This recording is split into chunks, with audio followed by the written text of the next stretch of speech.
일단은 제가 좀 홍보 좀 할게요. 일단 제가 보시면 지금 멤버십을 또 운영하고 있거든요. 그래서 과거 라이브 영상 같은 것들 궁금하신 분들은 멤버십 참고 부탁드리고요. 그리고 그뿐만 아니라 제가 또 전자책을 지금 현재 발간을 했습니다. 그래서 여기는 반영 안 돼 있는데 동대문구랑 그리고 성동구 그리고 이제 마포구까지 완성을 했고요. 관심 있는 분들께서는 이 블로그 참고 부탁드리겠습니다. 여기 판매 링크 있거든요. 그럼 바로 시작하도록 할게요.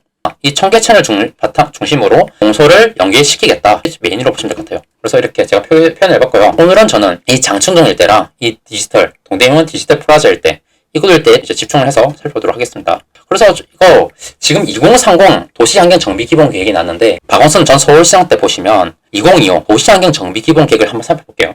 이때 트렌드와 지금 오세훈 서울시장이 하고 있는 개발 측면에서 어떻게 다른지 좀 느껴보시면 좋을 것 같아서 준비를 해봤거든요. 보시면 이게 2016년도 기사를 가져왔습니다. 딱 제목에서 알 수 있듯이 한양도성 정비 예정 구역, 그러니까 낙원동, 경로 5가 등 약 110만 제곱미터를 해제를 합니다. 분홍 색깔이거든요. 이 분홍 색깔 보시면 다 해제를 했다는 것을 알 수 있죠. 이게 중요합니다. 그러니까 전체 약 362만 제곱미터인데 그 중에서 약 30%를 해제를 한 것이죠. 그래서 이제 지구 단위 계획으로 관리를 하겠다. 이걸 또 모르는 사람들이 있을 것 같아서 좀 더 쉽게 표현을 하자면 기존에는 대규모 복합 개발을 하도록 했는데 어떻게 보면 이제는 필지별로 개발 필지별로 소단위로 관리하겠다. 그러니까 전면 철거 후 대규모 개발 방식이 아니라 개별 필지별로 개발을 지향하겠다. 이렇게 보시면 될 것 같아요. 대신에 저는 많은 사람들이 박원순 전 서울시장이 아무것도 한 게 없다? 이렇게 말하는 사람도 있던데 저는 좀 다른 관점을 바라보도록 하겠습니다. 두 번째거든요.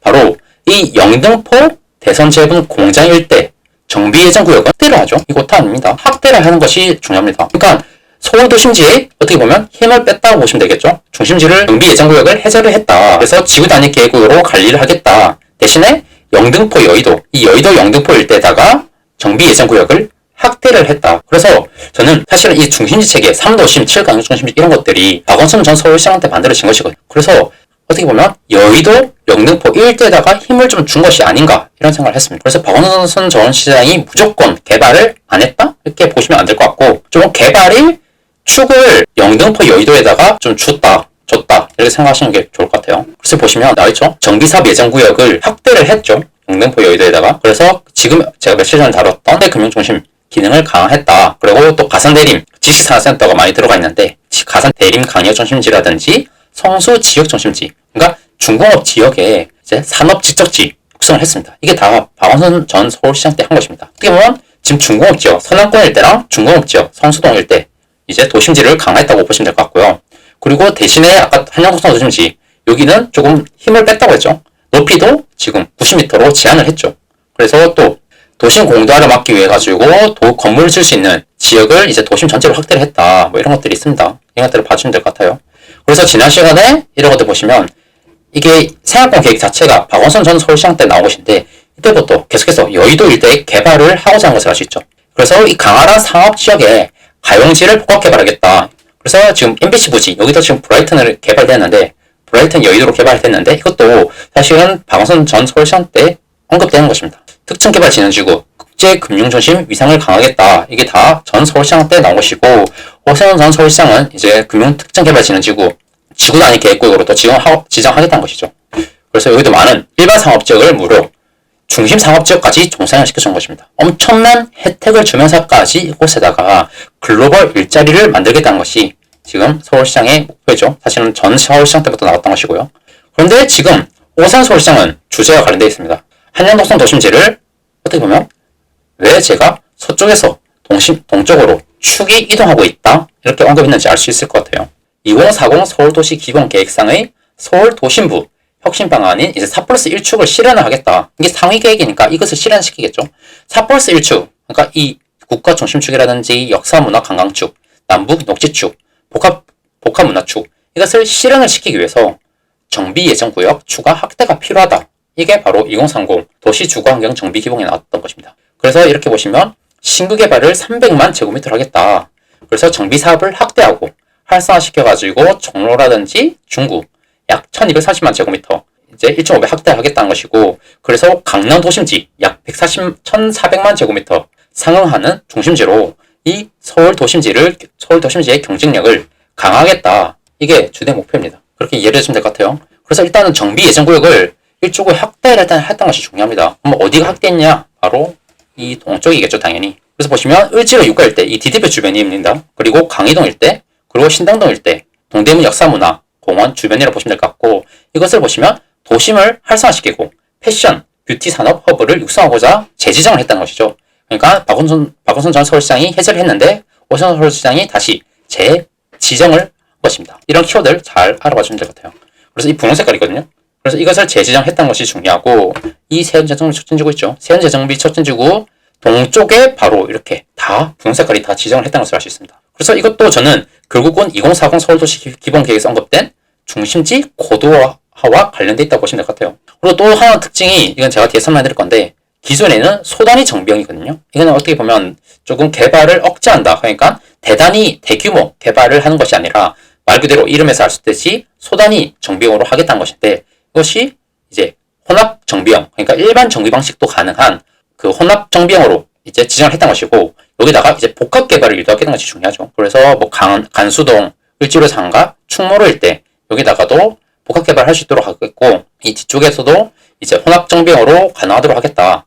이게 중요하거든요. 결국 여기도 이제 복합 개발이 일어나겠다는 것입니다. 앞으로 서울도심 중심지는 세운 촉진지구, 세운 재정비 촉진지구를 바탕으로 이제 동쪽, 이 DDP 쪽으로 이동할 것이다. 맞습니다. 이해를 해주시면 될 것 같아요. 그럼 이게 왜 중요하냐? 이건 아실 가지고 한번 설명해 드릴게요. 아까 우리가 하양도심지, 아까 뭐 계속해서 이 중심지를 고도화시키고 했는데, 이거랑 우리 돈도 사실은 이렇게 큰 돈이 들잖아요. 이런 것들은 건물 사는데. 이거랑 뭔 상관이 있냐? 원래 이 중심지를 고도화시키면 이제 직주락, 주변에 노후화된 주거지도 건드리거든요. 그래서 이런 것들 창신 9구역이라든지 10구역 다 이번에 신통기획지로 지정 딱 된 것이죠. 다 보시면 다 재개발이라든지 밑에도 신당 모아타운 이런 것들, 여기도 신당 13구역, 10구역 바로 밑에도 이제 신당 13구역 있잖아요. 전 여기도 사실은 긍정도를 보거든요. 여기 이런 것들 주변에 이제 동쪽의 중심지를 고도화시키면 그 인근에 노후화된 저층 주거지도 같이 개발될 수밖에 없다. 이거랑 세트로 보셔야 되지. 단순하게 동대문 일대 뷰티, 패션 특정 개발 진흥지구로 지정을 했구나. 여기서 그냥 그치면 안 됩니다. 그래서 이 주변에 보면 다 뭐 신통기획, 뭐 방식은 여러 가지 있겠죠. 그러니까 주택 정비형 재개발 사업이 일어나고 있는 것입니다. 그래서 저는 앞으로 동쪽에 집중을 해야 된다고 생각을 합니다. 혹시 여기서 뭐 지금까지 만약에 모르는 것 있으시면 댓글 남겨주세요. 아니면 말이 좀 너무 빠르면, 그래서 이런 것들과 연계를 해서 봐야 된다. 이렇게 봐주시면 될 것 같고요. 그래서 최근에 나왔던 지금 24년 11월 14일 날 도시재생 1호지인 창신동 일대, 그러니까 창신 9구역이랑 10구역, 여기도 오세훈표 신통기획으로 대개조를 하겠다. 이게 나온 것이거든요. 이것도 보면 좀 재밌지 않나요? 저 재밌었거든요. 왜냐하면 박원순 전 서울시장이 아까 말씀드렸다시피 이곳을 도시재생 1호지로, 그러니까 원래는 오세훈 서울시장이 이곳을 자신의 방식, 이제 뉴타운 다 지정을 했었거든요. 2007년도 오세훈 시장 때 뉴타운 측으로 지정을 했었는데, 박원순 전 서울시장이 이제 이곳을 보전 중심으로 개발 방식을 전면 수정했습니다. 그런데 그것을 다시 또 이게 또 1호거든요. 박원순 전 서울시장 입장에서는 어떻게 보면 의미가 있죠. 1호 같은 것들은 1호 도시재생 선도구역을 다시 오세훈 서울시장이 자신의 방식으로, 그러니까 오세훈표 신통기획으로 대개조를 이렇게 또 어필하고 있는 것이거든요. 근데 참고로 신통기획도 오세훈 서울시장 게 아닙니다. 사실은 이것은 그 박원순 전 서울시장 때부터 이미 준비되고 있었던 것이죠. 근데 이걸 신통기획으로 이제 오세훈 서울시장이 자신의 또 브랜드 한 것이죠. 참고로 아시면 될 것 같아요. 그러니까 어떻게 보면 전 서울시장의 1호 사업지, 대표적인 1호 사업지를 본인의 사업으로 전환시키고자 한다. 그래서 여기서도 큰 의미가 있다. 이렇게 봐주시면 될 것 같습니다. 조심하셔야 됩니다. 이런 것들 있잖아요. 또 이곳 선정됐다? 결국 이 4개가 통합개발된 것이거든요. 여기는 기존에 신통기획지로 선정됐던 것이고, 이번에 이제 선정되었던 것인데, 여기도 신통기획지의 권리 산정 기준이면 보시면 안 됩니다. 왜냐하면 아까 말씀드렸다시피 이건 2007년도에 재정비 촉진지구 추진됐었죠. 그러면 그때 권리 산정 기준일이 있어요. 그래서 이런 것들 지금 단순하게 신통기획, 현재 기준의 신통기획 권리 산정 기준일만 보시면 안 됩니다. 이런 것들 모르시면 뭐 저든지 아니면 다른 전문가들한테 물어보시고 하셔야 됩니다. 신축빌라 조심하세요. 이건 제가 한번 그냥 참고차 말씀드릴 거고요. 그래서 이곳 총 4개, 아까 말씀드렸다시피 이 도심지 일대, 도심지 개발이 동쪽으로 확대한다. 그래서 이 동대문 디자인 플라자, DDP 일대에다가 복합 문화축으로 개발하겠다. 그리고 주변에는 이제 이런 식으로 주택정비형 재개발 사업을 통해 가지고 주거지 개발을 하겠죠. 주변이 어우러지게. 아까 말씀드렸듯이 이것은 글로벌 이제 패션 디자인 산업을 육성시키려고 하는 것이죠. 그러니까 일자리 플러스 복합 문화 이런 걸로 봐주시면 될 것 같아요. 그래서 이렇게 용적 이제 정상형도 시켜주면서 이렇게 개발이 될 것이라고 합니다. 뭐 2500세대, 1900세대 이렇게 개발될 것이라고 하네요. 그리고 또 중요한 게 이 정비 수법의 조정이 또 중요하거든요. 많은 사람들이 또 관심 많은 가지고 있는데 또 설명해 드릴게요. 기존에는 이제 박원순 전 서울시장이 보존에 초점을 맞췄다고 했잖아요. 그래서 정비할 때도 이름에서 알 수 있겠지? 소단위 정비용으로 좀 많이 했었거든요. 그래서 여기 보시면 기존에 여기도 소단위 정비용으로 했었죠. 근데 이거를 오선 서울시장 때 일반 정비 방식이 추진 가능한 혼합형 정비 방식으로 추진을 바꿨습니다. 방식을. 그래서 이를 보시면 혼합형 이런 것들을 유지하겠지만 예정구역 재지정 지역에는 혼합형 가능 지역으로 결정했다. 그러니까 소단위 정비형 방식이 아니라 일반 정비 방식, 그러니까 대규모 개발이 가능한 혼합형 가능 지역으로 결정했던 것이 주요 사항입니다. 그래서 보시면 이번에 나왔던 우리 지금 오늘 다루는 것들 을지로 육가, 강의동 이거들 있잖아요. 도심 전체 활성화를 위해 가지고 예정구역 재지정을 했죠. 오선 서울시장이. 그리고 혼합형 가능 지역으로 결정했다. 참고로 일반 정비형 이건 제가 지난 시간에 언제 했죠? 최근에 한번 다루긴 했는데 영등포 할 때 다뤘었네요. 제가 그때 영등포 물레동일 때 도시환경 정비 사업 다루면서 다루긴 했는데 한 번 더 설명해 드릴게요. 그러니까 일반 정비형은 대규모 공동 개발해 보시면 될 것 같아요. 이 그림 보면 이해하기 쉽겠죠? 이런 식으로 여러 가지 필지들을 다 같이 해가지고 대규모 공동 개발을 하겠다는 것이고, 소단위 정비형은 또 두 가지로 나뉘거든요. 소단위 관리 방식, 소단위 정비 방식입니다. 그러니까 소단위 관리 방식은 어떻게 보면 이 필지 개발, 필지별로 통합 개발하겠다는 것입니다. 그러니까 관리의 좀 의미를 보시면 될 것 같아요. 그러니까 기존 도로, 기존 대지는 유지를 하되 필지별로 같이 개발하겠다는 것이 일단 특징이고요.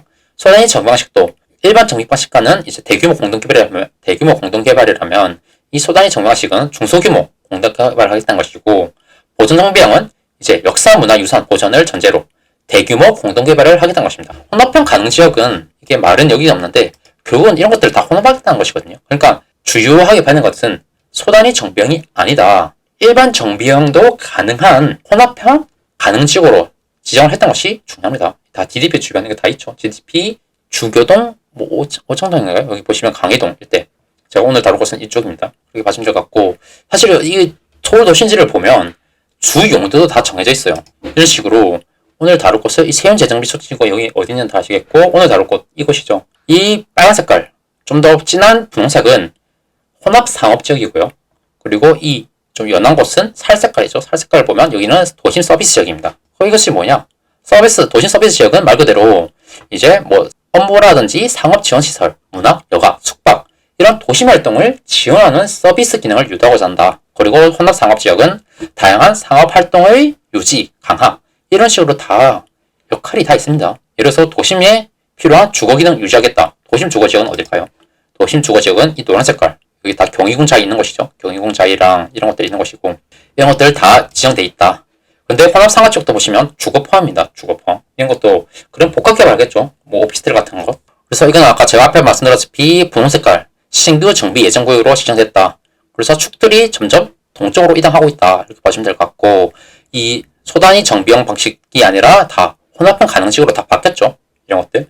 세운 재정비 촉진구도 그렇고, 이 재지정된 곳들 모두 혼합형 가능지역. 그러니까 대규모 일반 정비형, 그러니까 대규모 공동개발을 염두에 뒀다. 이렇게 예를 들면 될 것 같아요. 그래서 특정개발 진행지구 바로 이곳이거든요. 근데 이곳에 딱 봤을 때 좀 저희가 관심 있게 본 것들 좀 말씀드리도록 하겠습니다. 사실 여기는 딱 봐도 필지가 이런 것들 보면 다 크죠. 대규모 공동개발을 어느 정도 했습니다. 근데 이런 것들 보시면 어떤가요?